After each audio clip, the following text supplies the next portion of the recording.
kami nga magsuon ang kinabuhi namo, grabe gid ka pait sa una. Pait pa sa native nga palya. Lisod ang mag-survive sa pangadlaw-adlaw nga panginhanglan namo. Ilabi na gayud nga wala kami ginikanan sa among kiliran.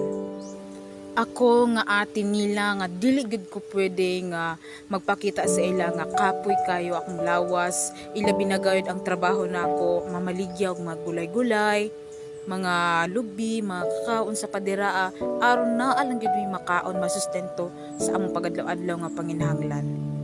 Layo among baktasonon sa una, tapos maabot pa na sa time nga muulan, muinit naman lang, muulan na pod, muinit, tapos ang yuta, dangog na kaayo, slide ay kaayo, tapos adto na pod mi sa suba para amo nang kumut-kumuton, tapos pagkahuman beringon daay na, tapos pagkahuman banlason na pod na aron makita gid na mo pila ang kuan sa tipukon ng bulawan, lisod gid kayo pangitaon ng bulawan, ilabi nag-ultimo lang imong mga gamit.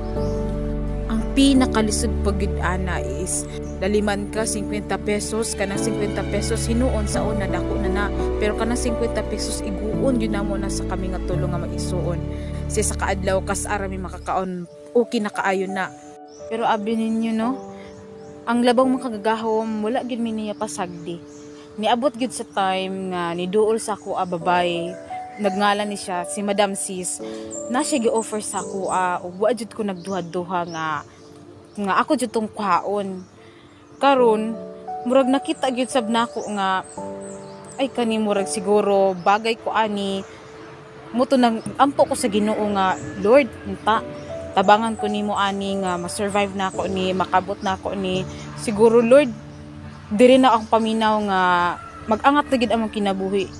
Sus kay wa na sipyat didto gid murag feel gid kaayo na ako nga akong padayon gid akong yung gipaningkamutan, nagsalig gid sa akong kaugalingon nya nagsalig pud ko sa labang makagagahom sa taas nga dili na ako ni makaya kung wala pud siya ug dili pud nako ni mabuhat kung wala pud ako mga maigsuon nga mo po'y nagmotivate sa ako mo po'y naghimo sa ako nga mahimo kong strong ug responsible sa akong mga buluhaton. Karon wa gid nako damha, wa gid namo damha nga mabot ni sa point nga ma-feel gid namo ang kaginhawaan sa kinabuhi sugod ato nga panghitabo. Ako lang gyud masulti sa inyong tanan. Ayaw gid mo kawalag paglaom, ilabi na sa inyong kaugalingon, ilabi na gayud sa pagsalig, pangayog og tabang sa atong labang makagagahom nga nasa taas. Kay walay butang nga dili na to kaya makabot kung kita magsalig ug maningkamot. Thank you, and I hope that you inspire